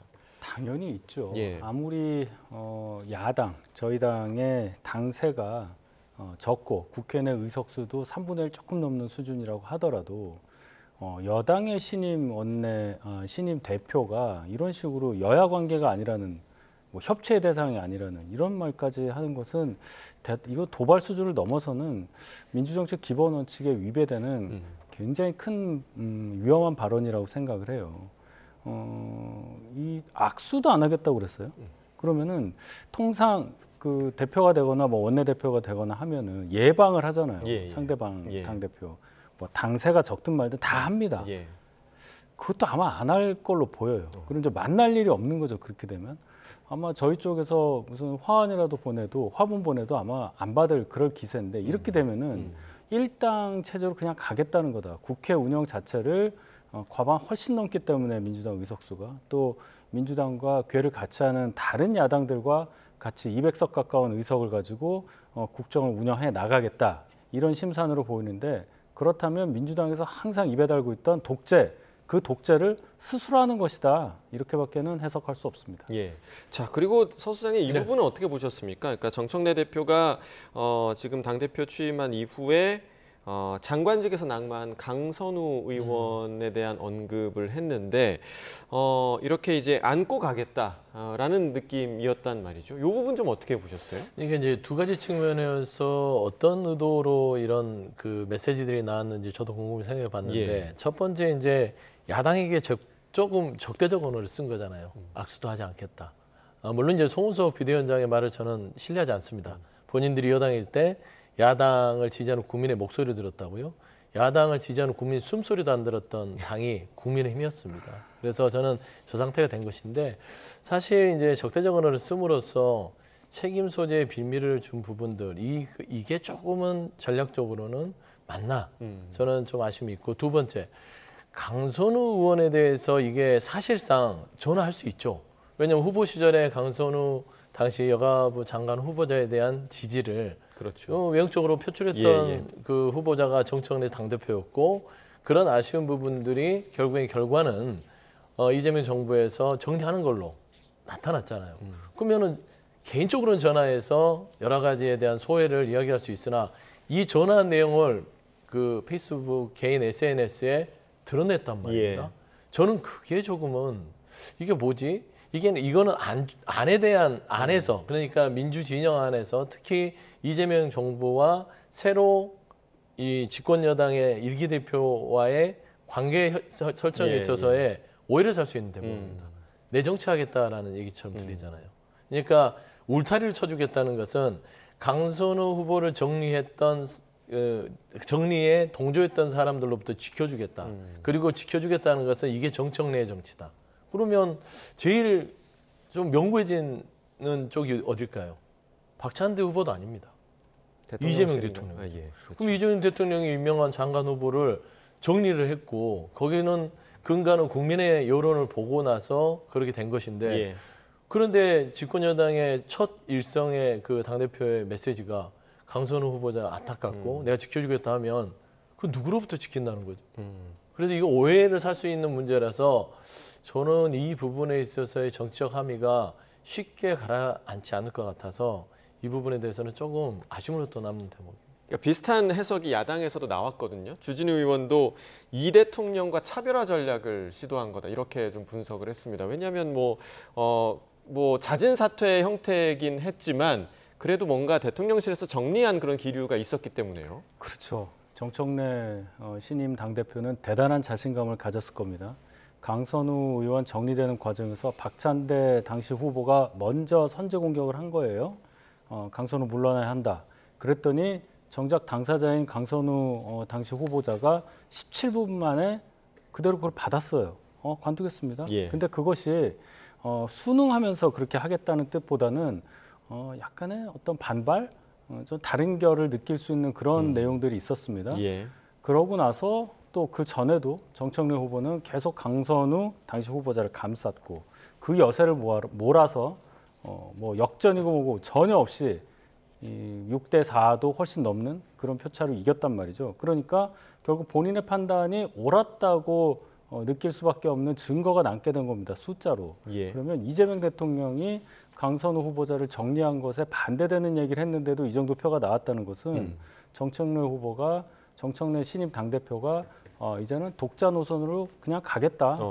그런 차원에서 뭔가 이재명 대통령과 멀어질 수밖에 없는 강선우 후보자도 끌어안고 뭔가 좀 결이 다른 분들 다 끌어안고 향후 자기 정치하기 위한 기반을 마련한다는 차원에서 강선우 후보자를 먼저 얘기해서 통화도 하고 강성 지지층이 좋아할 일만 지금 하고 있다. 근데 이렇게 되면요.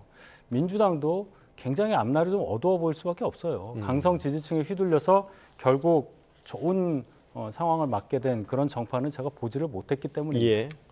근데 이제 제가 이제 강선우 의원에 대한 그 정청래 대표의 메시지에 꽤 굉장히 제가 의아심을 가졌던 게 이게 정청래 당대표 스타일이 아니거든요. 굉장히 노련하고 굉장히 정무적인 판단을 하는 분이란 말이에요. 근데 이 강선우 의원에 대한 어떤 이 단어는 사실 민주당이라든지 새 정부에는 이게 일단락을 짓고 더 이상 거론 안 돼야 될 어떤 오히려 인물이죠. 얘기를 하지 않는 게. 예. 이게 둘 다 도움이 됩니다. 민주당에도 이 부분이 또 끄집어내서 국민들에게 어떤 다시 환기시키는 부분들. 예. 새 정부에서도 따지고 보면 실패한 인사로서 다시 안 끄집어내는 게 맞잖아요. 예. 근데 굳이 이거를 새로 당대표가 되셔가지고 이 단어를 끄집어냈다는 것은 민주당에도 도움이 안 되고 새 정부에 도움이 안 되는데 왜 그랬지? 제가 계속해서 연구를 해봤어요. 그러면 결국에는 야당에서 얘기했듯이 뭐 국민과 싸우자는 게 아니라 뭔가 본인의 정치에 울타리를 쳐놓고선 일단은 시작하겠다라는 어떤 의미가 크기 때문에 이게 과연 당정대 원팀으로서의 어떤 그 지도부, 당대표로서의 어떤 마음일까? 라는 어떤 퀘스천 마크가 걸린다. 예. 그래서 저는 이런 부분들이 좀 잘 설명이 됐으면 좋겠다. 그런 말씀입니다. 이 SNS 글 하나가 정말 두 분 말씀해 주신 대로 자기 정치 그리고 독자 노선의 신호탄이 될 것인지는 좀 지켜봐야 될 부분인 것 같고요. 오늘 본회의가 예정돼 있습니다. 이 자리에서 이제 민주당이 단독으로 쟁점 법안들을 지금 처리하겠다라는 의지를 계속해서 좀 드러내고 있는데 일단은 노란봉투법을 먼저 좀 처리할 것 같아요. 네. 일단 이게 이제 그 법안에 대한 순서 자체는요. 그 경중은 국회의장이 전적으로 가지고 있습니다. 예.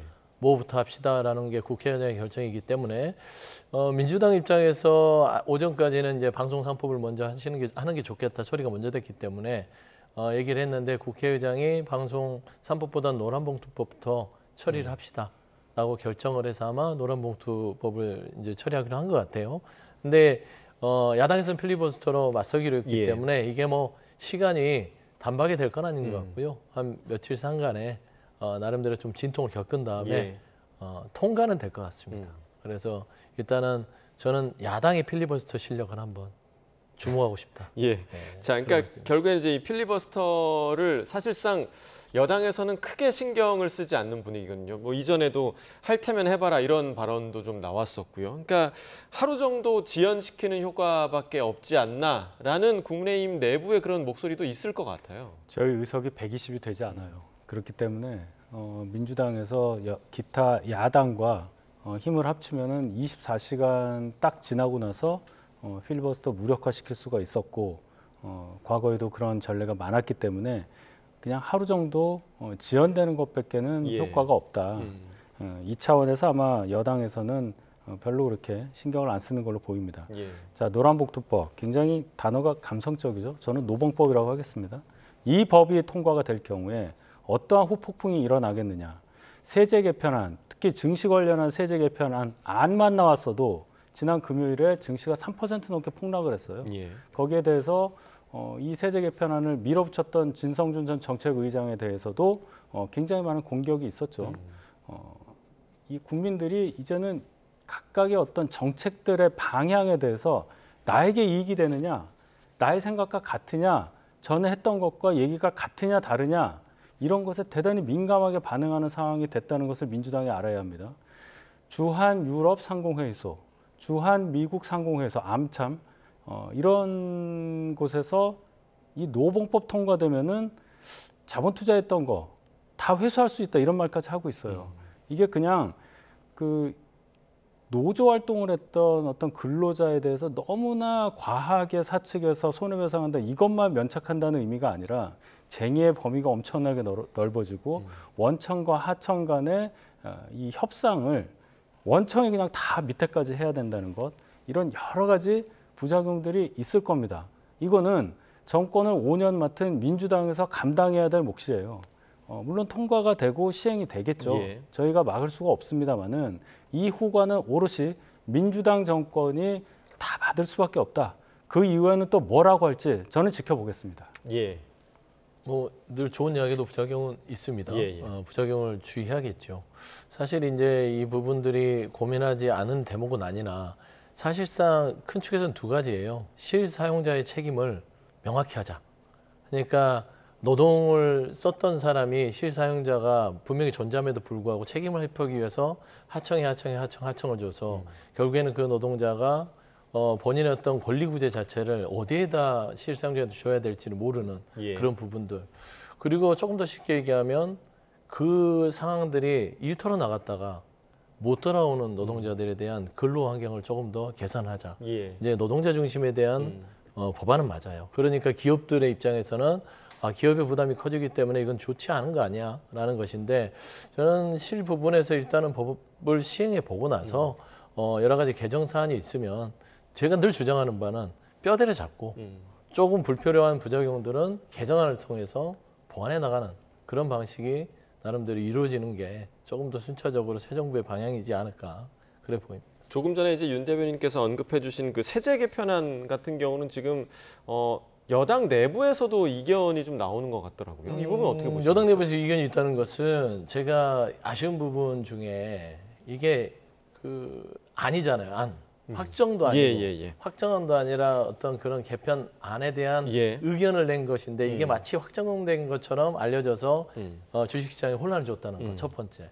그리고 두 번째, 그 혼란을 준 이유는 뭐냐면 그 안에서 세심하게 논의가 이루어지지 않았다는 거죠. 왜냐하면 벌써 발표되고 안에서 갈리지 않습니다. 예, 잠시만요.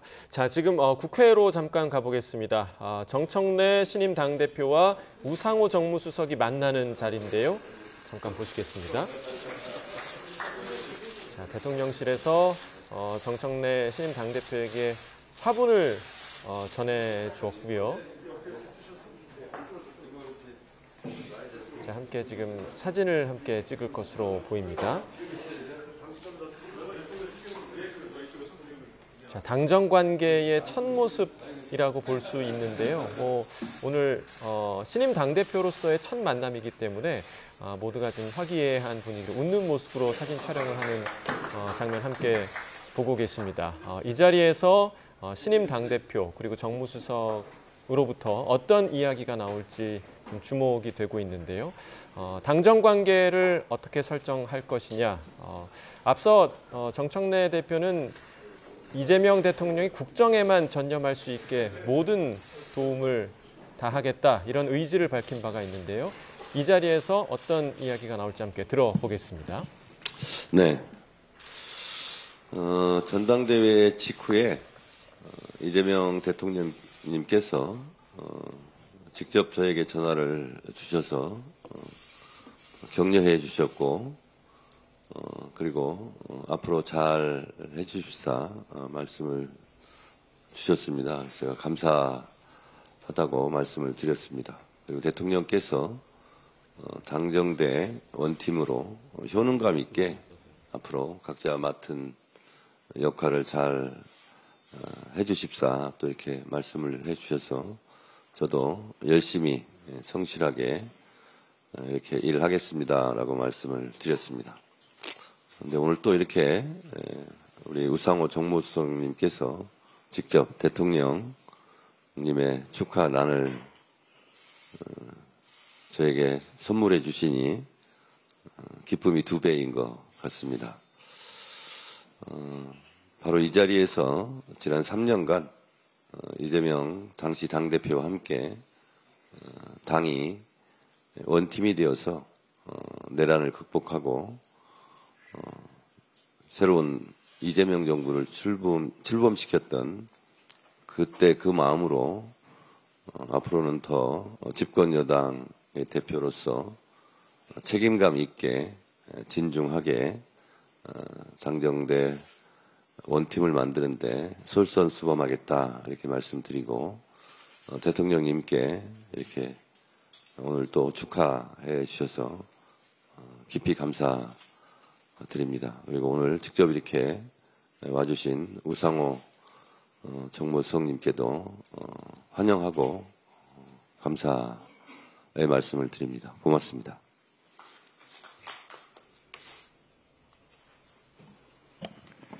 네, 직접 통화도 하셨습니다만 다시 한번 우리 정청래 대표님 대표에 취임하신 걸 진심으로 축하드립니다. 대통령께서 대표로 계실 때 그 누구보다도 가장 큰 도움을 받은 최고위원이었다 이렇게 회상하셨습니다. 앞으로 더 호흡을 잘 맞춰서 일치된 그러한 당정대의 모습을 보여줄 거라고 기대합니다. 저는 개인적으로 대학 때부터 만났던 민주화운동 동지고 또 지역구가 서대문, 갑과 마포 우리 붙어 있어서 20년간 이웃으로서 같이 정치를 해왔던 정치적 동지이기도 합니다. 앞으로 여러 가지 어려움을 겪으면서 여기까지 온 만큼 슬기롭게 이 당을 잘 이끌어 갈 것이다 이렇게 확신하고 있습니다.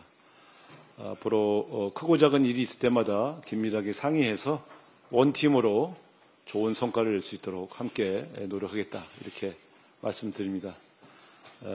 제가 이 가족도 잘 아는데 가족 얘기도 안부 전해주시고 네, 다시 한번 축하드립니다. 고맙습니다. 네, 정청래 신임 당대표와 우상호 정무수석의 첫 만남에서의 발언을 함께 들으셨습니다. 서로 화분도 지금 전달이 됐고요. 화기애애한 분위기 속에서 첫 만남을 한 모습을 함께 보셨습니다. 저희가 조금 전에 세제 개편안 관련 이야기를 좀 나누고 있었는데 서 수장님 마저 좀 이야기를 해주시죠. 네, 그래서 이제 지금 현재 그 진성준 전 정책위장이 타켓이 됐어요. 근데 이게 세제 개편안을 진성준 전 정책위장이 발의한 게 아닙니다.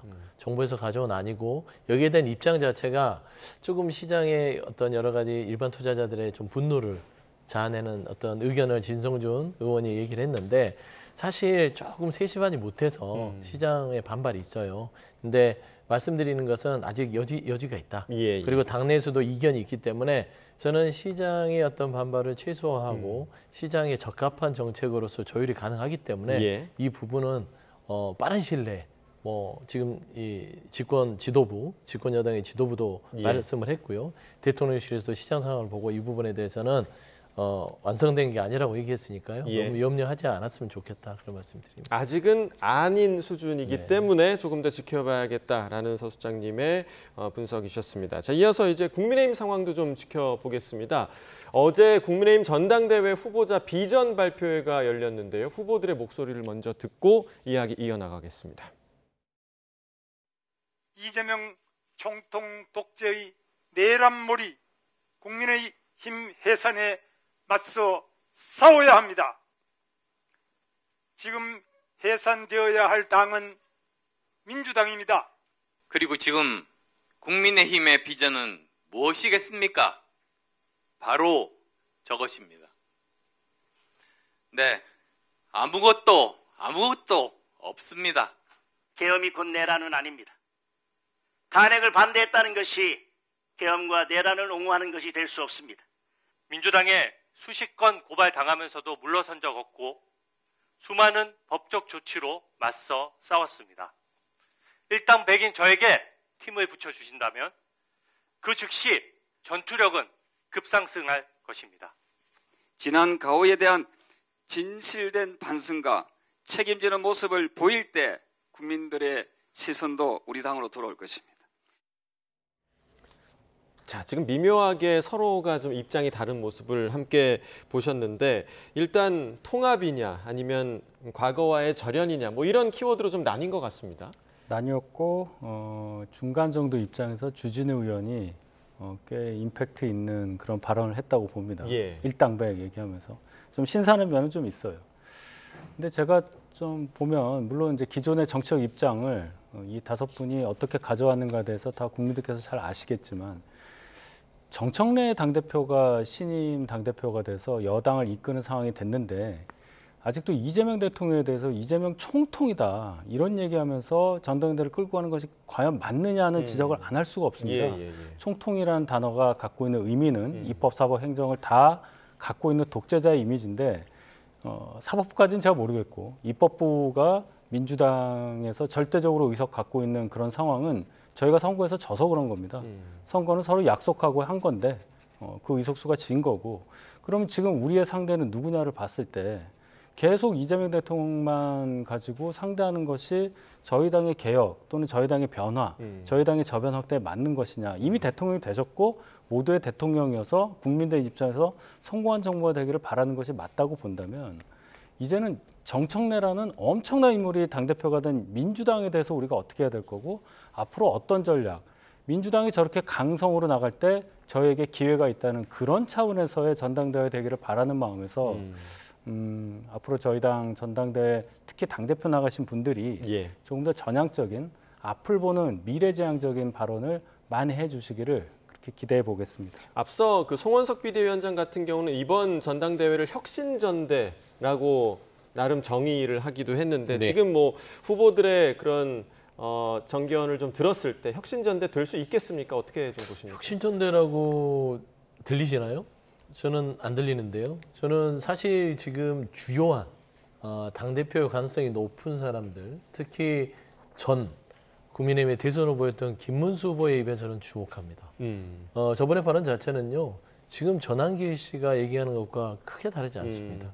혁신전대가 아니라 한길전대가 되겠죠. 저는 그렇게 좀 추측이 되고 사실 김문수 전 후보, 지금은 이제 당 후보라고 할 수 있겠죠. 저번에 발언이 좀 뜬금포예요. 갑자기 2달 지난 이재명 정부에게 총통 독재 정부다. 맞서 싸워야 된다. 그다음에 민주당이 무슨 해산돼야 될 정당이라는 근거가 뭐가 있죠? 그냥 해산시키나요? 지금 현재 국민의힘의 해산에 대한 이유는 위헌적인 어떤 여러 가지 사안들을 품고서 끝까지 이를 변신하지 않기 때문에 위헌정당의 위기까지 몰리는 것이라고 봐요. 그렇게 봤을 때는 저는 국민의힘의 여러 가지 후보 중에는 나름 합리적인 얘기를 하는 조경태 후보 정도를 엿볼 수 있는데 안철수 후보도 좀 혁신의 얘기를 하는 것 같은데 선명성이 좀 떨어지는 것 같아요. 제 개인적으로 판단하기로는. 그래서 저는 지금 현재 정청래 당대표가 민주당의 집권여당의 대표가 됐고 어떤 여러 가지 내란에 대한 탄핵 반대 이런 부분에 사과와 반성이 없이는 악수도 하지 않고 보지 않겠다라고 하는 거기에 대응하는 어떤 여러 가지 이야기를 해야 될 텐데 아직은 여전히 전한길이라는 큰 축에서 변함없는 어떤 전당대회가 치러져서 조금 비전은 안철수 의원 말대로 흑색인 것 같다. 저는 백지로 하겠습니다. 백색인 것 같습니다. 알겠습니다. 앞으로의 국민의힘 전당대회 흐름도 좀 지켜볼 부분인 것 같습니다. 여기까지 듣겠습니다. 서영주 맥 정치사회연구소장, 윤희석 전 국민의힘 대변인과 이야기 나눠봤습니다. 두 분 말씀 고맙습니다. 밤사이 내린 폭우가 지나가고 하루 만에 다시 서울 등 충청 이남에 폭염특보가 내려졌습니다. 현재 전국 대부분 지역에 폭염주의보가 내려진 가운데 한낮은 지금 경기도 파주 탄현면은 35도에 육박했고요. 서울도 31도를 넘어서면서 바깥 날씨가 무척 덥습니다. 앞으로 기온은 조금 더 올라서 전주 34도, 대구는 33도까지 치솟겠고요. 내린 비로 습도가 높아진 탓에 체감온도는 1, 2도가량 더 높겠습니다. 이제 비구름은 동해상으로 대부분 빠져나가고 제주도와 호남 곳곳에만 산발적인 비가 내리고 있습니다. 하지만 아직 안심하기는 이릅니다. 이미 밤사이 전남 무안에는 300mm에 달하는 많은 비가 내린 데 더해서 남부에 앞으로 최고 80mm 이상, 충북에도 최고 60mm의 비가 더 내리겠습니다. 전국에 산사태 위기경보 경계 단계가 발령 중인 가운데 산사태 특보가 내려진 영남 곳곳에는 강한 비가 내릴 수 있어서 추가 피해가 없도록 대비 잘해주셔야겠습니다. 내일 오전부터 저녁 사이 대기 불안정으로 내륙 곳곳에 소나기가 지나겠고요. 모레부터 또다시 전국에 비가 내릴 전망입니다. 하루 걸러 호우가 쏟아지는 만큼 배수로와 하수구 점검을 철저하게 해주시기 바랍니다. 날씨였습니다. 이상으로 월요일 뉴스나우 마칩니다. 시청해주신 여러분 고맙습니다.